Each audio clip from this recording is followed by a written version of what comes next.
Hi all, welcome to another video.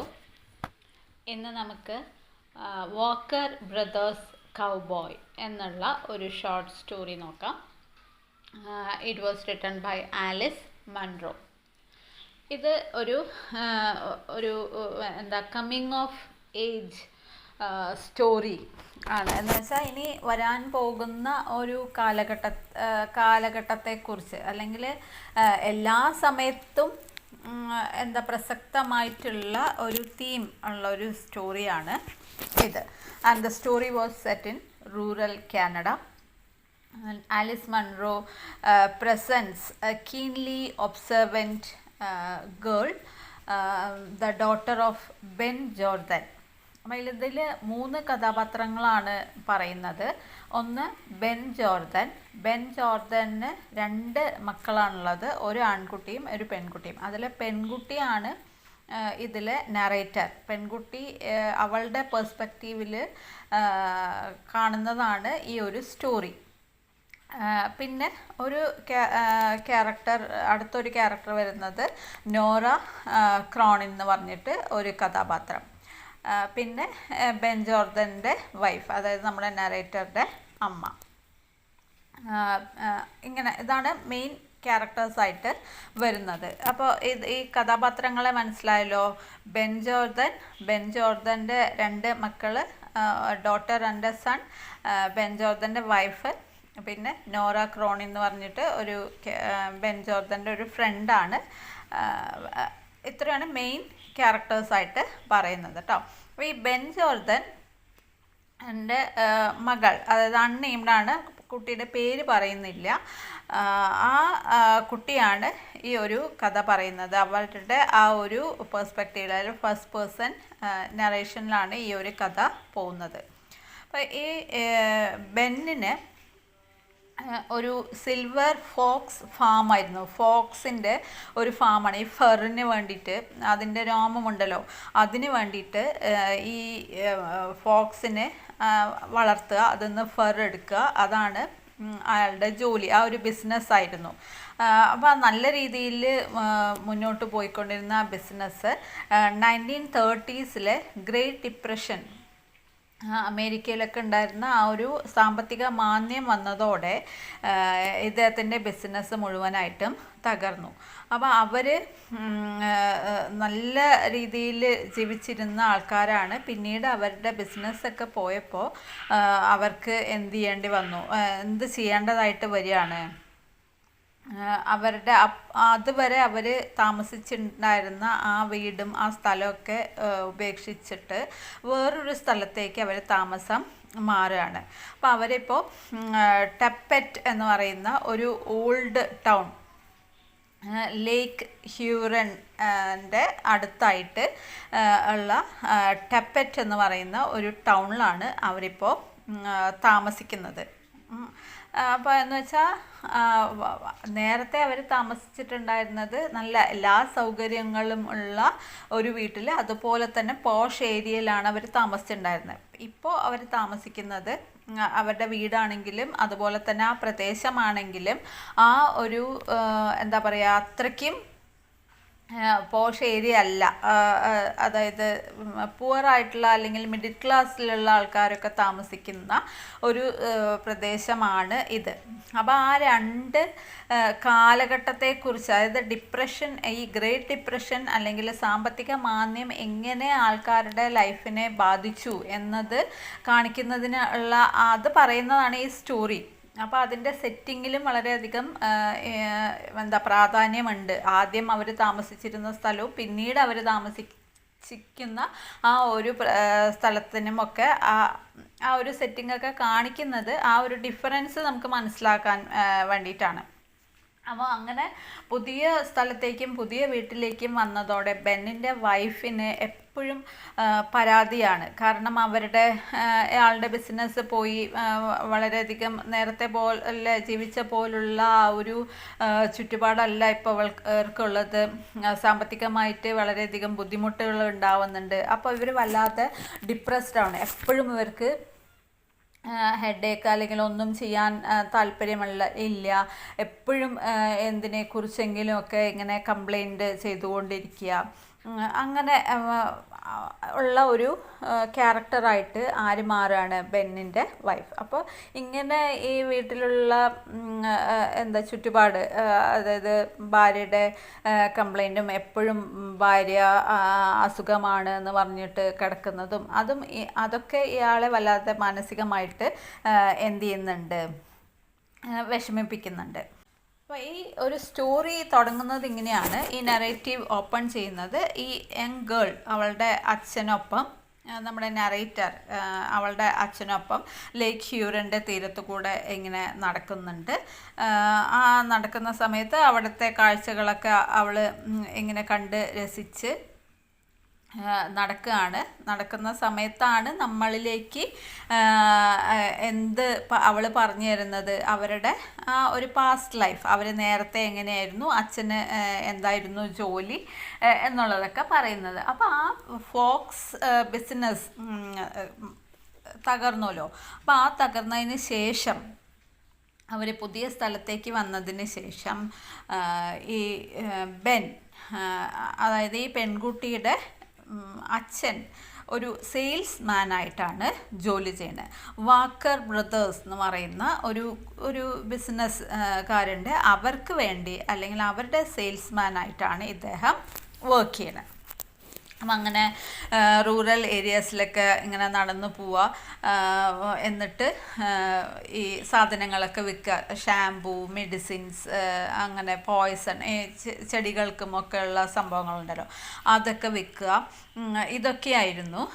ഇതൊക്കെയാണ് ഇപ്പോൾ അയാൾ ചെയ്തുകൊണ്ടിരിക്കുന്നത്. അപ്പോൾ ആൾക്ക് ആ ജോലി ചെയ്യാൻ അയാൾ നിർബന്ധിതനാവുകയാണ്. അപ്പോൾ അങ്ങനെ ആ ജോലിയൊക്കെ ചെയ്തിട്ട് അവരിങ്ങനെ മുന്നോട്ട് പോകുന്നുണ്ട്. അപ്പോൾ ഈ പെൺകുട്ടിയുടെ അമ്മയുടെ കാര്യം പറഞ്ഞല്ലോ. അപ്പോൾ മിക്ക ദിവസങ്ങളിലും ഈ ഗേളിൻ്റെ മദർ എന്ത് ചെയ്യാറുണ്ട്, ഈ രണ്ട് കുട്ടികൾ, അവർ രണ്ട് മക്കളുണ്ടല്ലോ, അവർ രണ്ടുപേരെയും ഡ്രസ്സൊക്കെ ചെയ്തിട്ട് ഗ്രോസറി സ്റ്റോറിലേക്ക് കൊണ്ടുപോകും. എന്തിനാന്ന് വെച്ചാൽ അവരുടെ ആ ഒരു ഇക്കണോമിക്കലി അവർ ബാക്ക്വേർഡാണ് എന്ന് മറ്റുള്ളവരെ അറിയിക്കാതിരിക്കാൻ ഇവർ തന്നെ ഇങ്ങനെ സ്ക്രാപ്പ്, നല്ലതല്ലാത്ത അല്ലെങ്കിൽ പഴയ ഡ്രസ്സിൽ നിന്നൊക്കെ ഇതൊക്കെ കട്ട് ചെയ്ത് മാറ്റിയിട്ട് പുതിയ ഡ്രസ്സൊക്കെ അവർ സ്റ്റിച്ച് ചെയ്ത് അത് മക്കൾക്കിട്ട് അവരെയൊക്കെ ഡ്രസ്സ് ചെയ്തിട്ട് ഗ്രോസറി സ്റ്റോറിലേക്ക് നന്നായി അണിയിച്ചൊരുക്കി കൊണ്ടുപോവാണ്. കാരണം മറ്റുള്ളവർ കരുതണ്ട ഇവർ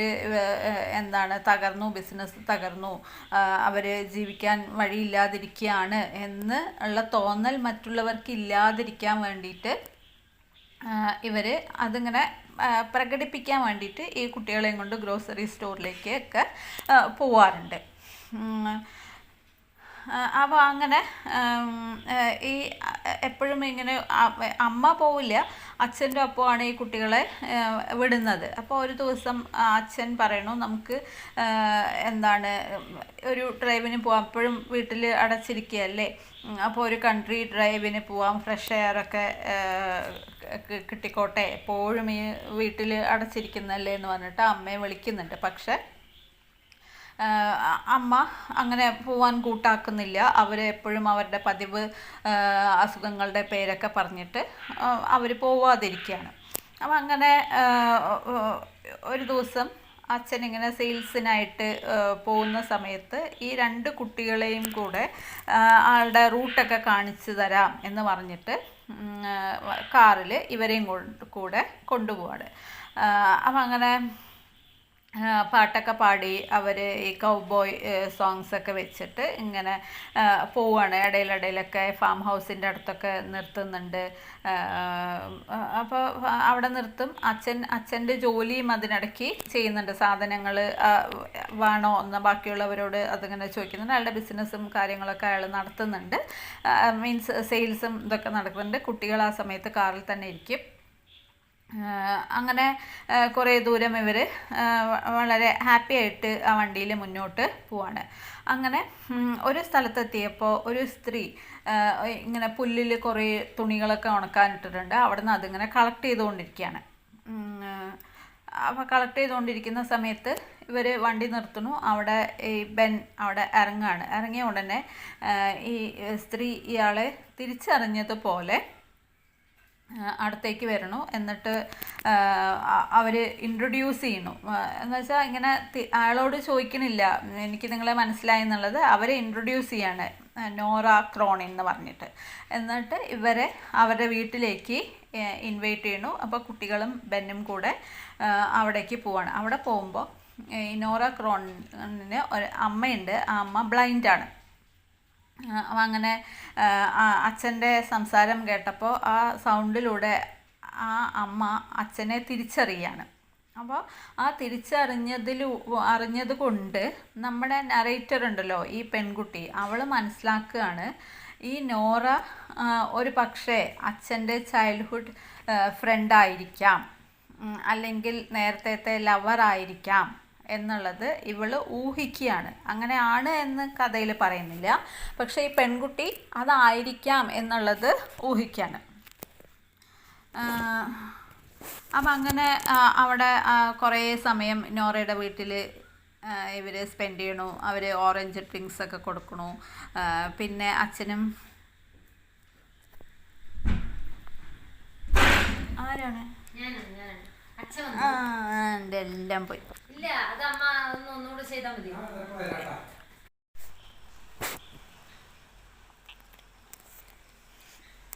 അപ്പോൾ അങ്ങനെ നോറ ഇവരോടൊക്കെ നന്നായിട്ട് സംസാരിക്കണം. കുട്ടികൾക്ക് ഡ്രിങ്ക്സ് ഒക്കെ കൊടുക്കണം. പിന്നെ അച്ഛനാണെങ്കിൽ അച്ഛൻ്റെ ഇപ്പോഴത്തെ ജോലിയെക്കുറിച്ചൊക്കെ സംസാരിക്കണം. വോക്കർ ബ്രദേഴ്സിനെ കുറിച്ച് സംസാരിക്കണം.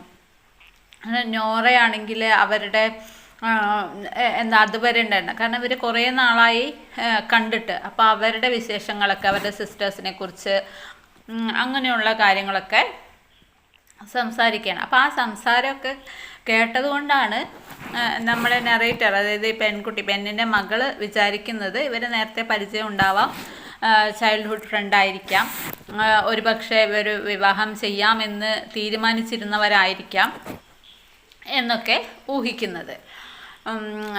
അപ്പോൾ അങ്ങനെ നോറയുടെ അമ്മ ഉറങ്ങിയപ്പോൾ കോൺവെർസേഷൻ അവർ ഫ്രണ്ട് റൂമിലേക്ക് വന്നു. അങ്ങനെ ഫാദർ ഈ കുട്ടികളോട് കളിക്കാനായിട്ട് പോകാൻ പറയണു. അപ്പോൾ അപ്പോഴും കളിക്കുമ്പോഴും ഈ പെൺകുട്ടി ഇവർ സംസാരിക്കുന്നതൊക്കെ ശ്രദ്ധിക്കുന്നുണ്ട്, അവരെന്തൊക്കെയാണ് പറയണമെന്നുള്ളത് കേൾക്കുന്നുണ്ട്.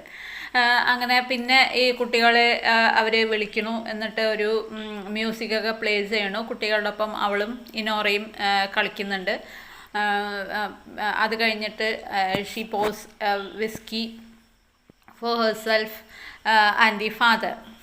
ബെന്നും അവളും ചേർന്ന് വിസ്കിയൊക്കെ കഴിക്കുന്നുണ്ട്. അങ്ങനെയുള്ള കാര്യങ്ങളൊക്കെ അവിടെ നടക്കുന്നുണ്ട്. അവർ വളരെ സന്തോഷമായിട്ട് നോറയും അച്ഛനും സംസാരിക്കുന്നതും അവർ പല കാര്യങ്ങളും ഷെയർ ചെയ്യുന്നതുമൊക്കെ ഈ കുട്ടി ഇങ്ങനെ ചിന്തിക്കുകയാണ്, കാണുകയാണ് അതൊക്കെ. അങ്ങനെ പിന്നെ അതൊക്കെ അങ്ങനെ അവിടുത്തെ കാര്യങ്ങളൊക്കെ കഴിഞ്ഞ് ഇവർ തിരിച്ച് പോവാണ്. സമയമായി, ഞങ്ങൾ ഇറങ്ങട്ടെ എന്ന് പറയണു. നോറ മ്യൂസിക്കൊക്കെ നിർത്തി ഇവരവിടെ നിന്ന് ഇറങ്ങുകയാണ്. അപ്പം ഇറങ്ങുന്നതിന് മുന്നേ സപ്പർ കഴിച്ചിട്ട് പോവാം എന്നുള്ളത് നോറ പറയുന്നുണ്ട്. പക്ഷേ ഫാദർ അത് ഡിക്ലൈൻ ചെയ്യണു. പറയാണ് അമ്മ അവിടെ, കുട്ടികളുടെ അമ്മ അവിടെ തനിച്ചാണ്, അതായത് വൈഫ് അവിടെ തനിച്ചാണ് എന്ന് പറഞ്ഞിട്ട് അവർ പോണു. അപ്പോൾ നോറ പറയുന്നുണ്ട് ഇനി വരുമ്പോൾ വൈഫിനെയും കൂടെ കൊണ്ടുവരണം എന്നുള്ളതും കൂടെ പറയാണ്. അപ്പോൾ അങ്ങനെ സമ്മതിച്ചിട്ട്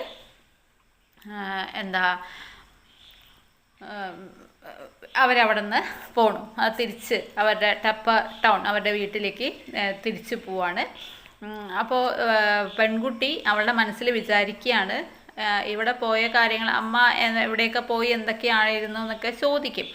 അപ്പോൾ അവൾ രണ്ട് കാര്യങ്ങൾ അമ്മയോട് പറയരുത് എന്ന് അവൾ മനസ്സിൽ വിചാരിക്കുകയാണ്. ഏതൊക്കെയാണ് രണ്ട് കാര്യങ്ങൾ? Whisky and dancing. വിസ്കി കഴിച്ചതും അതുപോലെ ഡാൻസ് ചെയ്തതും അമ്മയുടെ അടുത്ത് സീക്രട്ടായിട്ട് വെക്കണം എന്നുള്ളത് അവൾ വിചാരിക്കണം. And her brother request another song from the father. അപ്പോൾ പക്ഷേ ആ കുട്ടി ചെറുതാണ്, ആൺകുട്ടി ചെറുതാണ്. അവനിങ്ങനെ എന്താണ് ആ കാറിലെ പാട്ട് വേറെ പാട്ട് വെക്കൂ എന്നൊക്കെ പറയുന്നുണ്ട്. പക്ഷെ അച്ഛൻ സൈലൻ്റായിട്ട് അതൊന്നും ശ്രദ്ധിക്കാതെ ഇങ്ങനെ അയാൾ ആ ഡ്രൈവ് ചെയ്യുന്നതും അയാളുടെ ആ മൂഡും കാണുമ്പോൾ പെൺകുട്ടി വിചാരിക്കുകയാണ് അയാൾക്ക് എന്തൊക്കെയോ ഡിസപ്പോയിൻമെൻ്റ് ഉണ്ട് എന്നുള്ള ആ ഒരു രീതിയിലാണ് അയാൾ ഡ്രൈവ് ചെയ്യണം. അങ്ങനെ അവർ ആഫ്റ്റർനൂൺ ആയി, വെളിച്ചമൊക്കെ പതുക്കെ മങ്ങിയ ആ വെളിച്ചത്തിൽ അവർ 3 പേരും സൈലൻ്റായിട്ട് അവരുടെ വീട്ടിലേക്ക് തിരിച്ചു പോവാണ്. ഇതാണ് ആ ഒരു സ്റ്റോറിയുടെ സമ്മറി എന്ന് പറയുന്നത്.